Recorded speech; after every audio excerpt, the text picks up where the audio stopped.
Hi, hello everyone. Okay, let's see. I think the microphone is louder today. Okay, so give me one tiny second to make sure everything is working properly. There we go. Hello everyone. Hello. Oh yeah, hey Sully. So Sully was streaming the same thing earlier, but unfortunately I missed it. And I was gonna say you should probably look at your Twitch settings and enable. Oh, hello L7R7. Hello, welcome. So I was going to tell Sully, if you're gonna stream, I think you should enable VODs, because I tried to like have a look. I missed it when you're live, and I was trying to have a look at the like offline VOD, but it wasn't there. So maybe check the Twitch settings you have and make sure you enable VODs, because a lot of people miss it live, but will have a look at VODs. At least I know that I get a lot more views on VODs than I do live. So yeah, that's something you should consider if you wanna do it.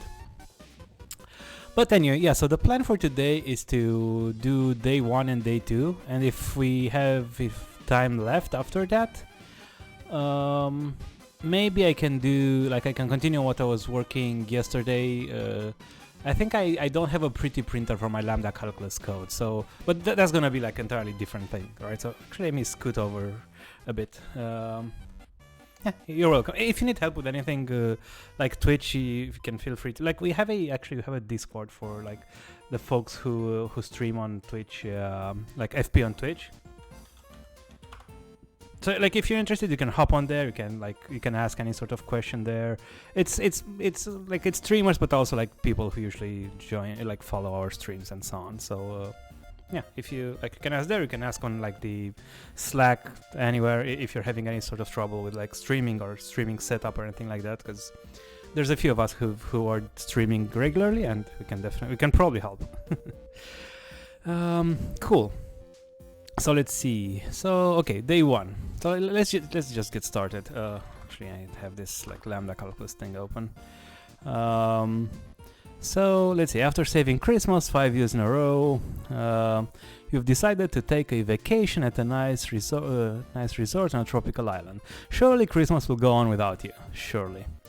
The tropical island has its own currency and is entirely cash only. Isn't that convenient? The gold coins used here have a little picture of a starfish. The locals just call them stars.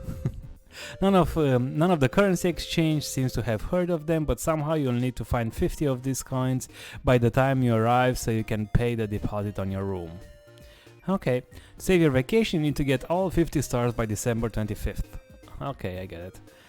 So you get the stars by completing. Okay, it says here, right? So collect stars by solving puzzles. 2 puzzles will be made available on each day in the advent calendar. The second puzzle is unlocked when you complete the first. Each puzzle grants 1 star. Good luck. Okay, so actually there is an exchange, right? It's puzzle per star, right? So this is the exchange we get. Before you leave, the elves in accounting just need you to fix your expense report, your puzzle input. Apparently something isn't quite adding up.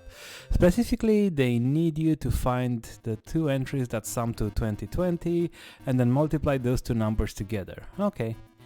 For example, suppose the expense report looks like the following. Okay. In this one, the 2 entries that sum to are 1721 and 299. Yep. Multiplying them gives you some like big number, so the correct answer is this big number. Of course, your expense report is much larger, so we need to find it and multiply them. Okay, cool. So I guess first thing is let's create a new project, right? So we have this thing which we call thing. Which is the way we get we create new projects. So let's do like an AOC 2020. No, let's just call it AOC for now. Yep, execute everything.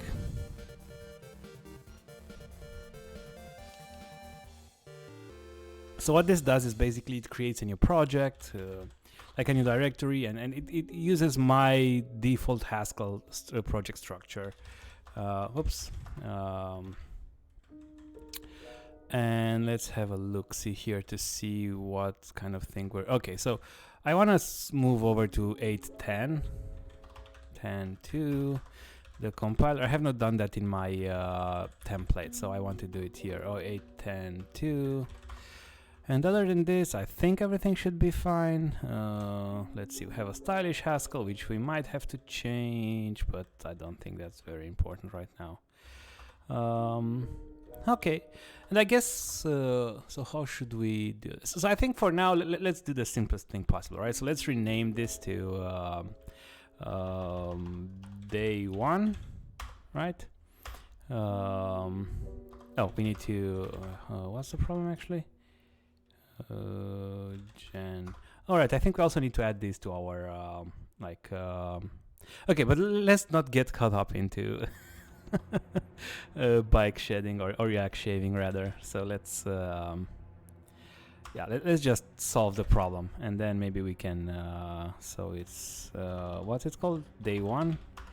It should compile now. Oh, we actually need to rename this to day 1 as well, so we respect the naming conventions.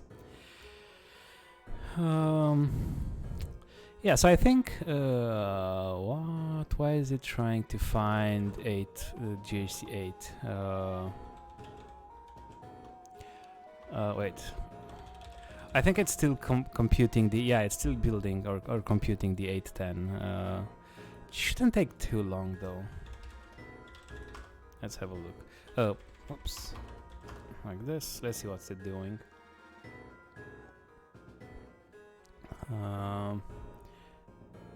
Don't tell me you're building GHC, because I'm pretty sure I have this exact same thing somewhere else, like the same versions.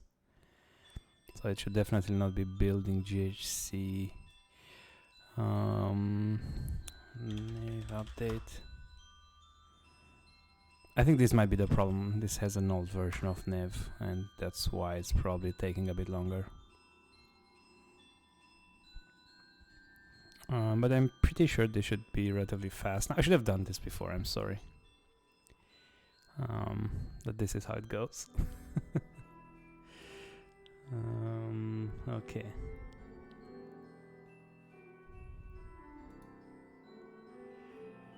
Okay, so still working. I guess it's like I wonder why it's taking so long to do this. So we might just use 8.8 if this doesn't work fast, or rather soon. So it started again, I assume, with the new changes.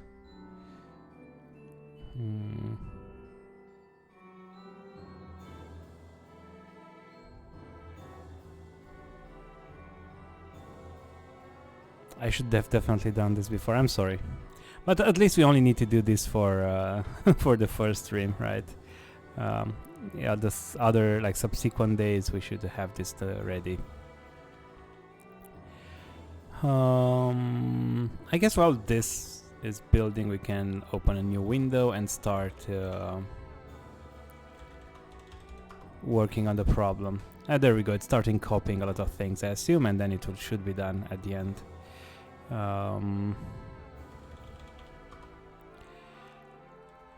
But anyway, so the idea is like I kind of want to. So how's the input look like? I guess it's just 1 per line. Let's download the puzzle input and see. Hello?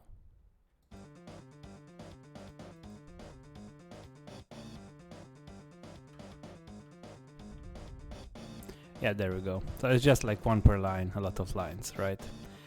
Let's see if we can easily save it.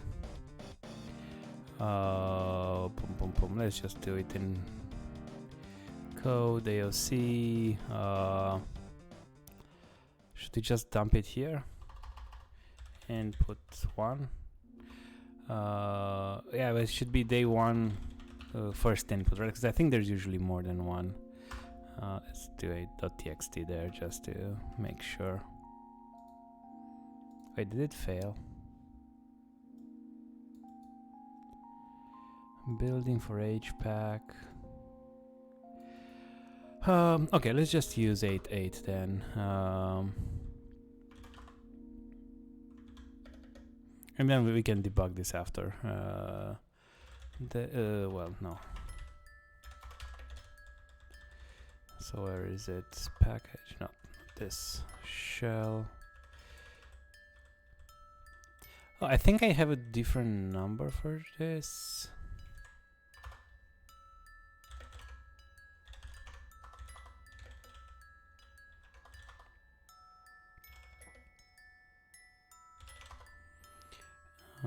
Oh no, it's actually 810 so that's the correct number.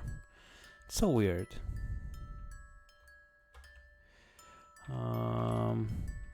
Let me check something out. Oh, this even uses okay. Okay, that's fine. Let's use this one then. So shell uses 884. Shouldn't really matter for this. Do I need to change anything else? I don't think so.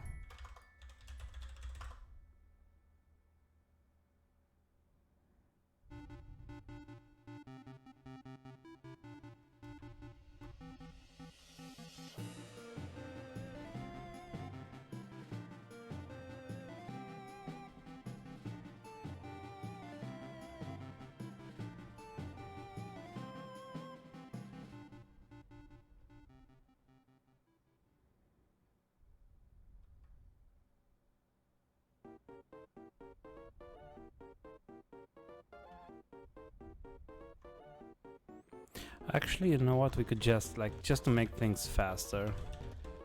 Let's just do it again. And then we'll just leave the defaults because we know those work. We have those. So we just need to do gen HIE and that's it. Oh, and then we need to re-download this actually in that case because I actually deleted it. Okay. AOC. Okay, let's do this. Let's save this file as day11. Okay. Then I think now it should be fine, except let's rename the file again. Okay, fresh start. We're ready. Day one, where? Right, and now this should be fine. Okay. Okay, cool. So let's see. Okay, so so I kind of want like a parse thing, right, which goes from I mean, it should take what? Should just give us the result. So what's the result type? The input type. Well, the input type is a list of integers, right? So could do this. What's the problem here?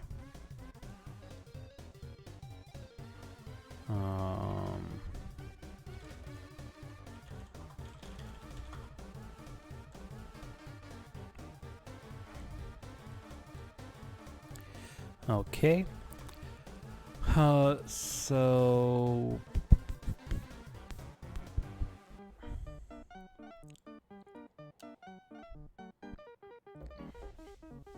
wait, what's the problem here? Can't find source for. Oh, okay. We're gonna run HPAC, and now it should work. Well, it should fail on main, I guess, because main it tries to import lib, so it should import day one. There we go.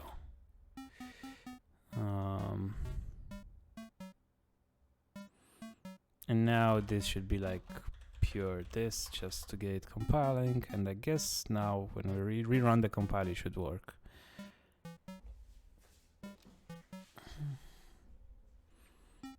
There we go, it is compile. Okay, so we're good now.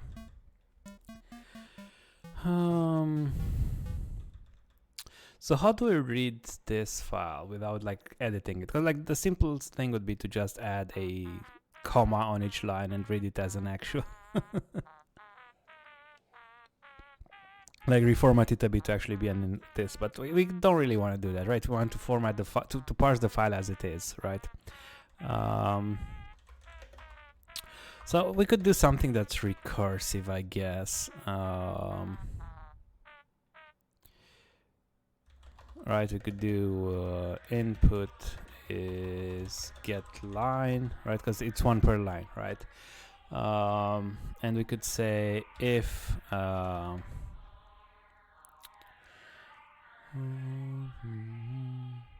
yeah, we need an if, right? We need to know whether to continue or not. Like we need the termination condition here.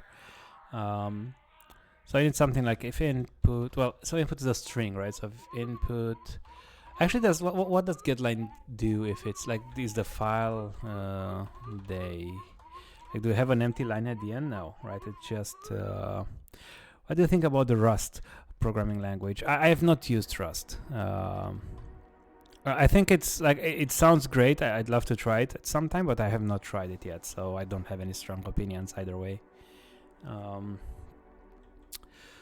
How do we know when the file is ready? Maybe we just read it in a big, yeah. Why don't we read the whole file into a single? So there is a like Haskell function which reads a whole file into a string, right? So maybe let's just do that. Oh yeah, I think I have a way simpler solution. So it's a well, it should be something like file path goes to IO string, right? Reading the whole file in a single string. So yeah, it's read file, right? So we need to do like read file, right? So this is the contents of the whole file, and this gives us a string, right? And then I think we have a function which goes from string to list of strings, which just separates things by lines, right? So string to list of string. I'm pretty sure this is like lines or something. I think it's also words, but also lines. Okay, so we have lines, right? So what type is this, right? So read file is we give it a path, right? And it's day1.1.txt, right? And after we did this, the result of this is a IO string, right? So if we map over this, the function lines, right?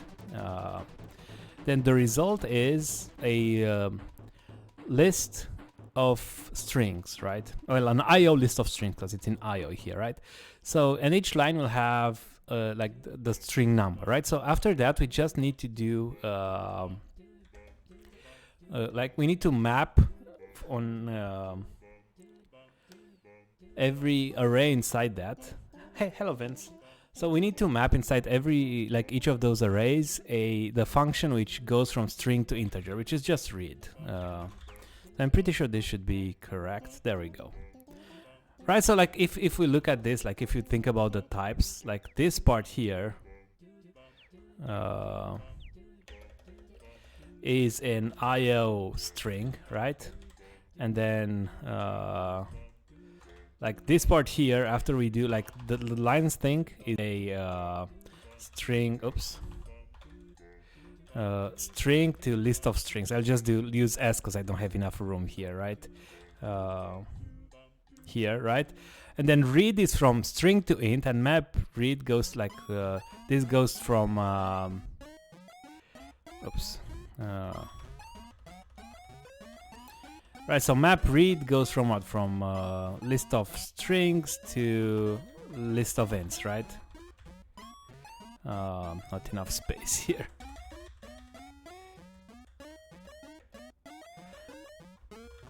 Right, and then like we're mapping this here, right?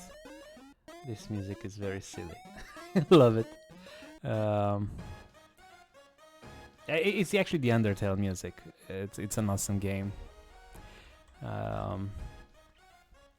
Right, so we go from string to list of strings, from list of strings to list of ints, and then we get list of ints, and then we get this, right? So this is the whole part, the whole of parts. This is all we need to do. It is for funky robots. Exactly. Okay, cool. So we can run parse now, right? Here inside this.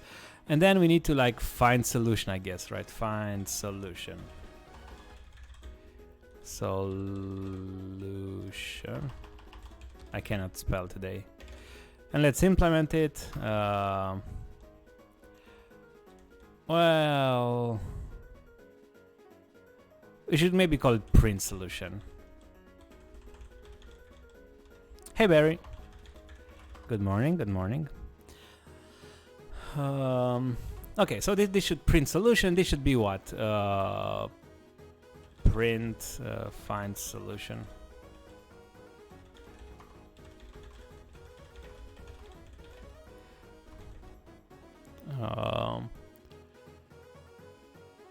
So the solution should be what? An integer, right? A number. So yeah, Haskell language server is awesome. Okay, so what? Okay, so we're finally down to finally like writing what we're trying to, like the actual algorithm, quote unquote, for what we're trying to do, right? So what do we need to do? Again, let's go back to the problem. So we need to basically look at all the numbers, right? And find whether there are two numbers such that their sum is 2020, right? So this is normally relatively easy to do with, like when you kind of want to do something like try out all combinations or permutations or whatever, then you'll almost always want to use the list, quote unquote, like monad is how we call it, right? The thing here is that, okay, so the like the most naive solution, which might even work for this data set, but it will fail for some other data sets, would be something like we could use list comprehensions, right? And we can say, okay, so find me x out of, like, take an x from x's and the y also from x's, such that x, what was the syntax for this? I think it's also here, right? It's kind of like x plus y is 2020. And I think we can do x times y here to get the result. And I think this should give us like a list of integers, and we want maybe the first, right? So how do we find the first? Like head, I guess, right? And well, this is like this will fail if there is not. So maybe we can do case this of like if we have some item in the list, then we just return it, and if we don't have any number in the list, like sorry, we don't find any solution, then we like error no found, just so we know that there was an error, right?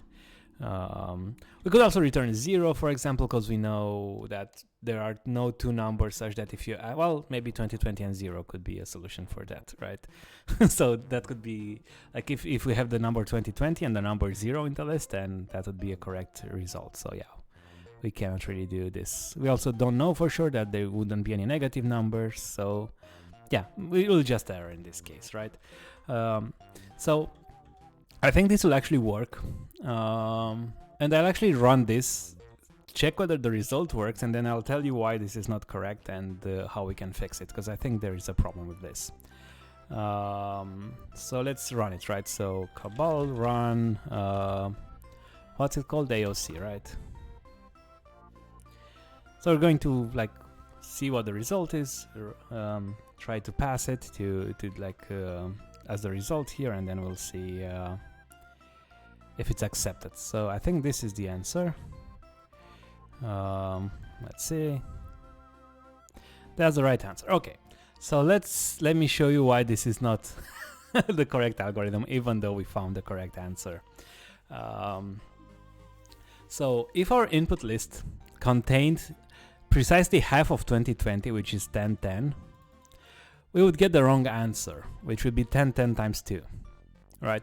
So there is nothing in this which forces x and y to be distinct, which is sort of like a how do we go back before I want to see this problem, right? So it says there that take two entries, right? It doesn't say distinct entries, but it's kind of assumed, right, implicitly that there should be distinct entries.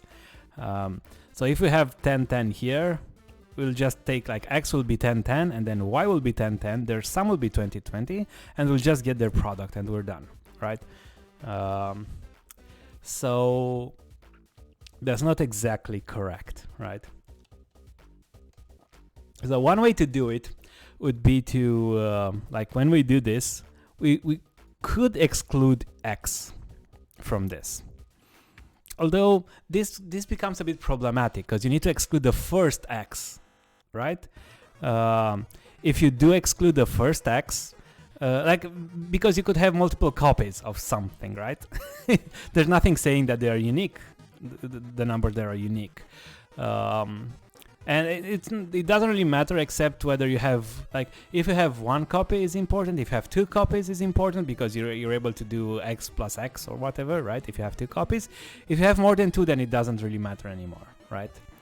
Because you've already tried the sum of them, right? If there are like 5 copies, it still doesn't matter because we're only looking for pairs, right? So you don't care about triples or whatever. So it gets a bit more tricky if you start thinking about how do I exclude things. So maybe we can build it in a different way.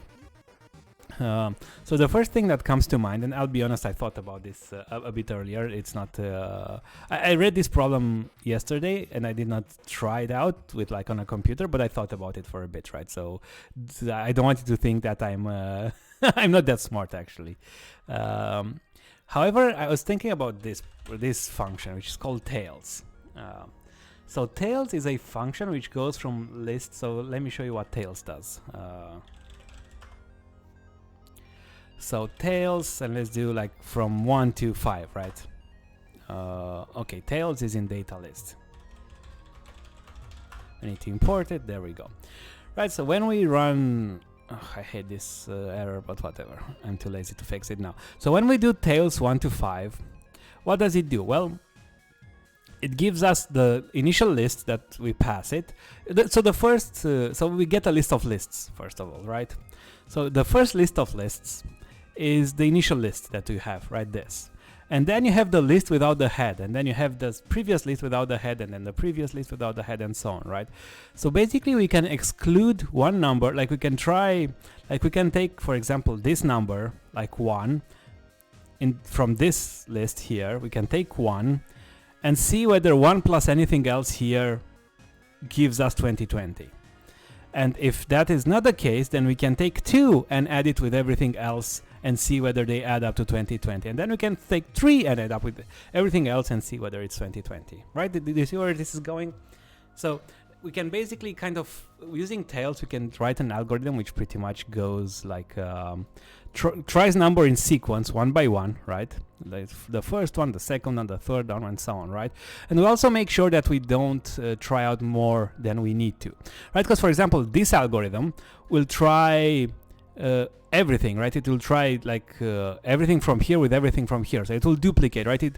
This algorithm does not know that addition is commutative, and it shouldn't also try y plus x, right? For the same values of y and x, and so on, right? So it will also do like, it will do a lot more computation than it's needed, right? So if we use tails, we also make it faster and also correct, right? So let's see how we could write this using tails. So I'm not even sure we can, I mean, okay, I'm pretty sure we can also write it in a case comprehension. So let's see if that works, how easy that is to do. The thing I had in my head before was using do syntax, but maybe do syntax is a bit weird for most people when working with lists. So maybe we can translate it to do syntax after we do it with list comprehension syntax. Okay, so how about, what if we do like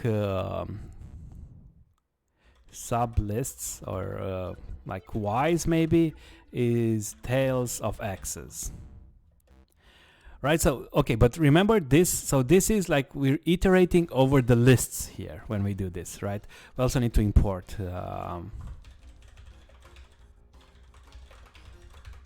tails, right?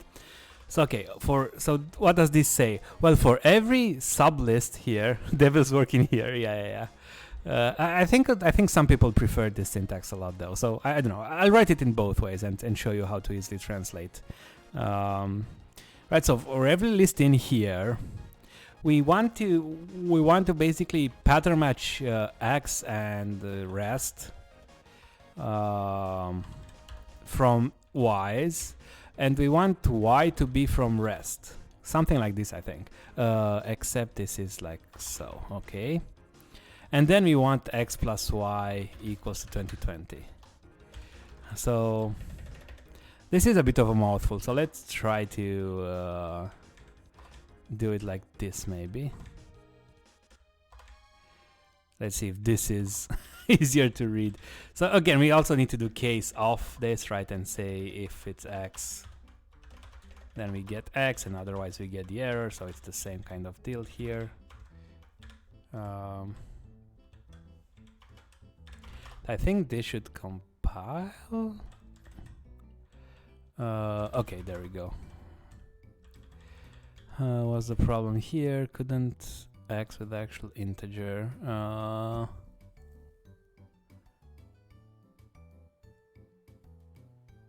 What's the problem here?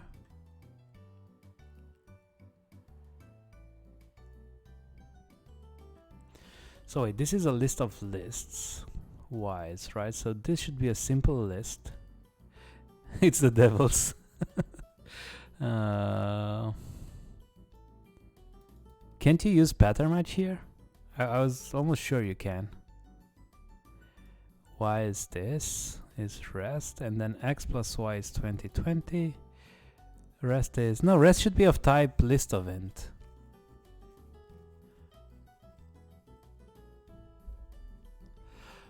Oh, it will fail for an empty list. No, it shouldn't. Oh, for like, wait, what do you mean? If it's an empty list, this syntax should not, should just stop, right? Isn't that what bind does? It should just return empty, an empty list here.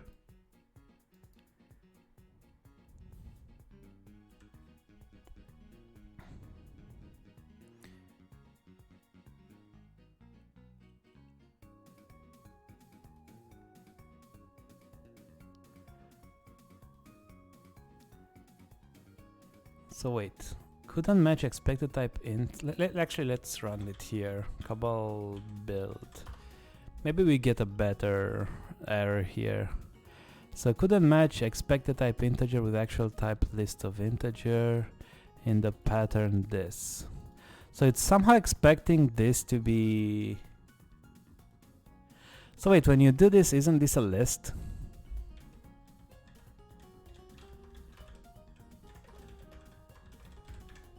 Actually a list of lists. Oh, no, wait. So this is actually a single list. No. I think we need to pattern match here actually. So it's x rest here, I think. Yeah, there we go. Yeah. Because this already removes a level of lists, right? So this is a list of lists, but as soon as we bind it here, this becomes just a simple list, right? So x is the first element, and this is the rest, right? In our example here, x is 1, and then the rest is 2, 3, 4, 5, the first go around, and then the second it will be 2, and so on, right? So like I forgot, but this also binds, right? And then this binds from like for each inside rest, and then I think now we should get the same result as before. It should be like the 8 something. Yeah, there we go. 864, which was, I'm pretty sure, the same result we got earlier. Yeah, 864. But now it works in the other cases as well. And maybe I can also show you how we can do it with do syntax. So find solution. Oops.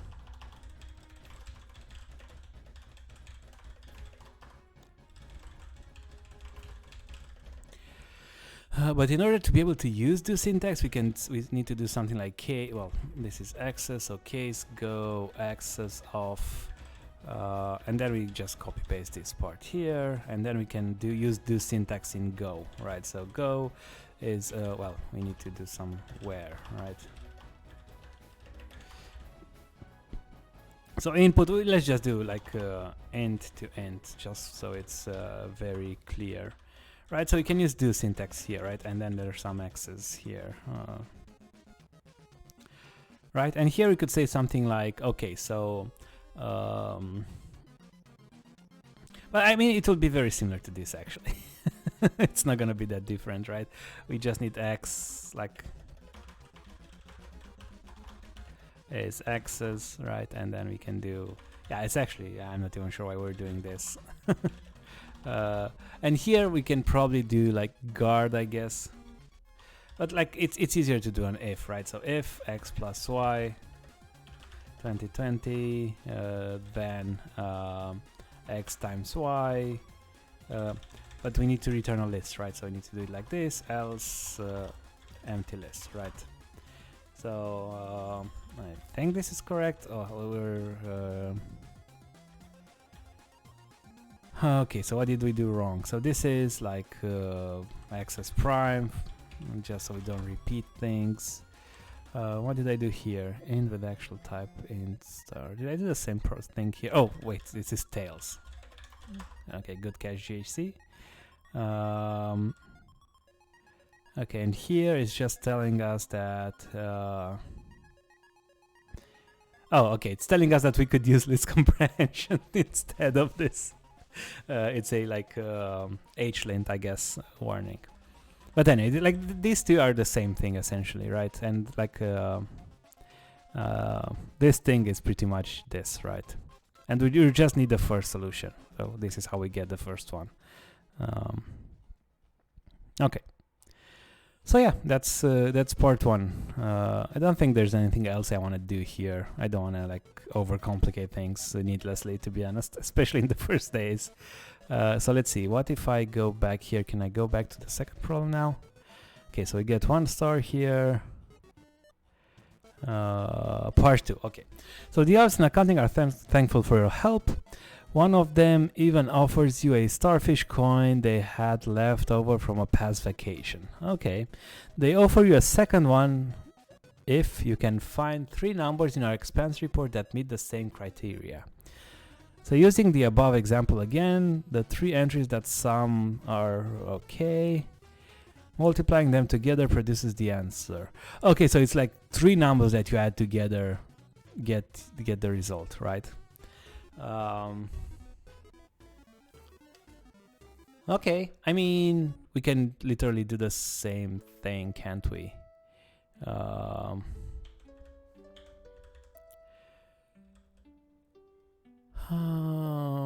So how do we do 2 solutions now? Well, I'll just keep both of these here as like for, but I'll just do like another find solution 2 here, I guess.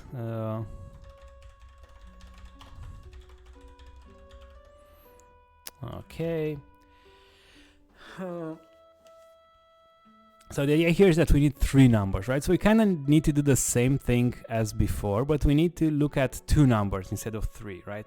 Which essentially means that I think the only change we need to do is we need to pattern match X and Y here and take Z as the rest. Is that correct?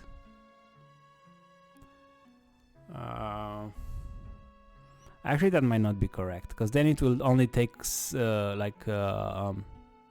it called? Consecutive numbers. No, that's actually totally wrong.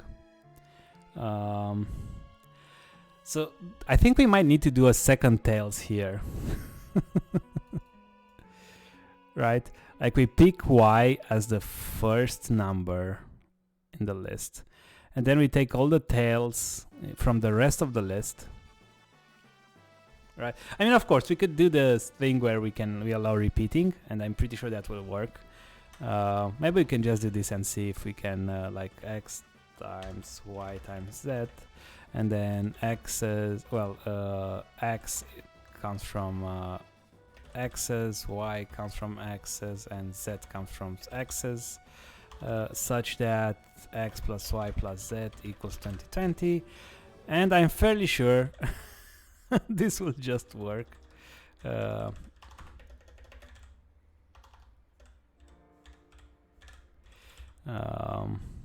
Let's see. All right, and we also need to print it.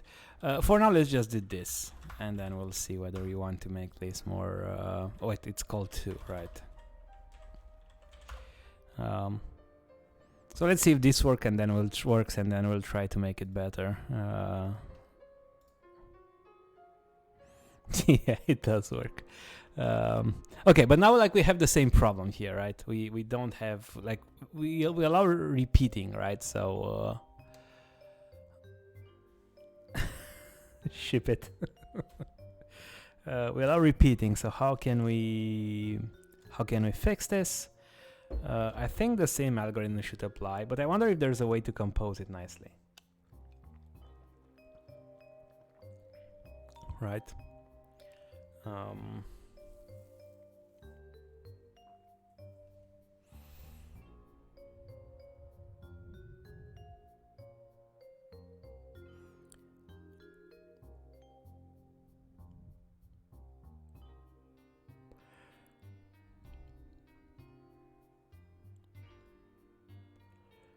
Tree sum is the fancy solution.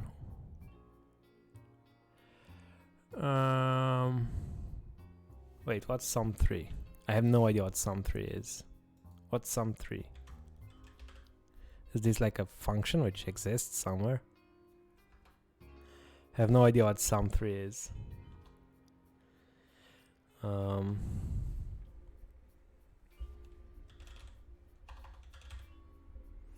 I think there is a permutations function. It's the algorithm name. Okay.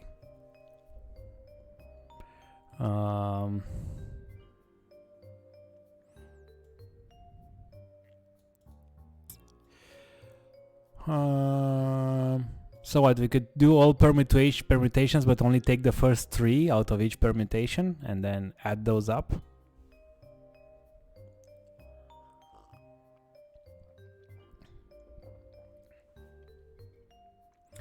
We would get a few more than we need specifically, because we'll get like ABC, like 1 to 3 and 3 to 1 as well, which like we don't care because addition is commutative. But other than that, permutations would also work. It's not that inefficient, I don't think, because if this function is lazy, then it shouldn't be that bad. Right? Because it will only do the first like 3 that we care about. It shouldn't do the work for everything. Although of course we'd need to actually try it out. So, but I do think laziness should save it, which of course we should test if that's the case. I mean, I think like the dirty solution which doesn't use permutations is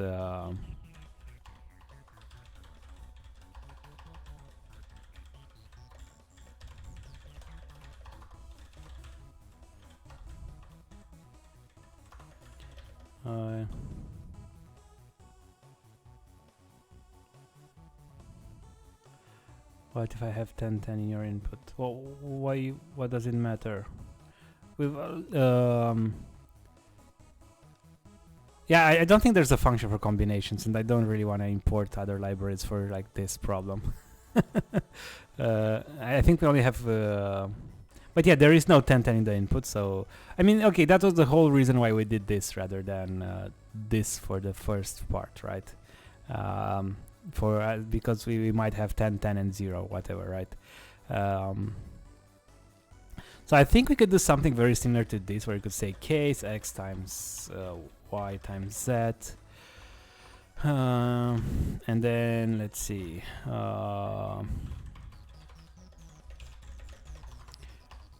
Okay, so we have the first number, and then the second number should be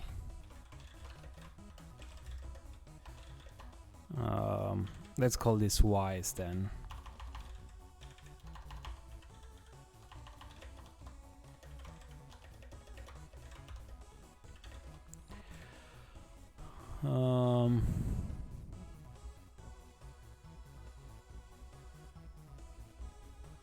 Is this correct though?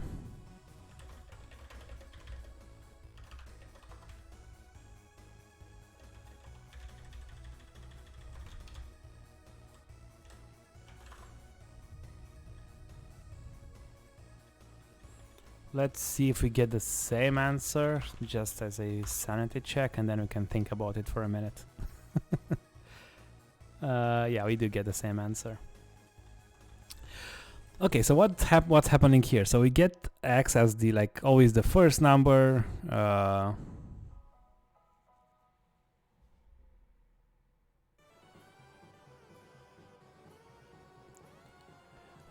So that's what I did initially, James. But then, as I said, the problem is if we have 10, 10 in your input, right? That's why we went with this solution for the first problem, right? Where we were using tails to make sure that x and y are distinct, or rather that we're not duplicating more than the input allows, right? So if the input has 10, 10 twice, then yeah, sure, that's a valid answer. But otherwise, this could not happen with this solution here, and we're kind of doing the same here.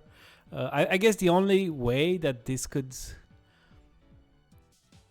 I mean, yeah, again, we're making sure we're not duplicating one of these, right?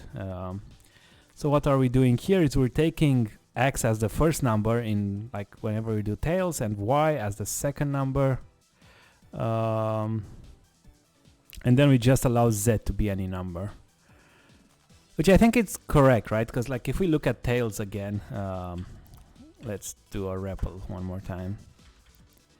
So let's think about this, right? So let's say we have this array, the first, this list, right? As the first one, right? The initial one.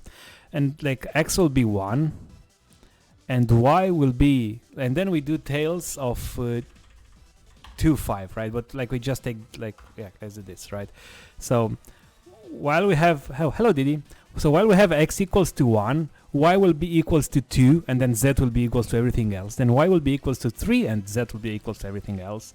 And then y will be equals to 4, and z will be equals to 5. And then it will try to do y equals to 5, but then z will not have a value, and then it will just backtrack back to saying, okay, then we need to go back to this one, right?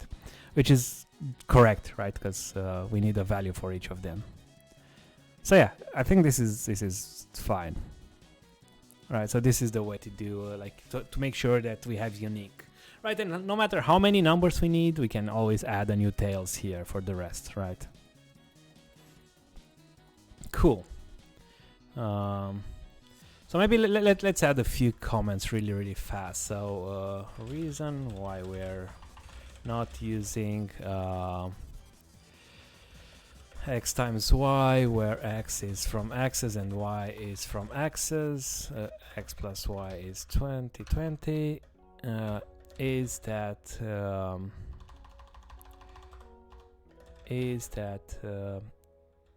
it would find 10, 10 to be a correct answer even if it's not actually duplicate in the input list.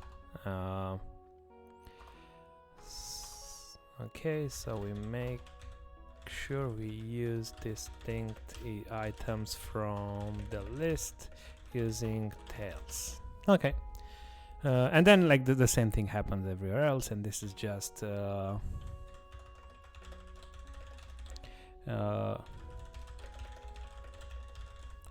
okay. And then, okay, this is, we don't like this, right? Because it has the same problem, so we can, remove this bit. And then this bit, okay. Okay, cool. So then, I know some people are kind of doing things that,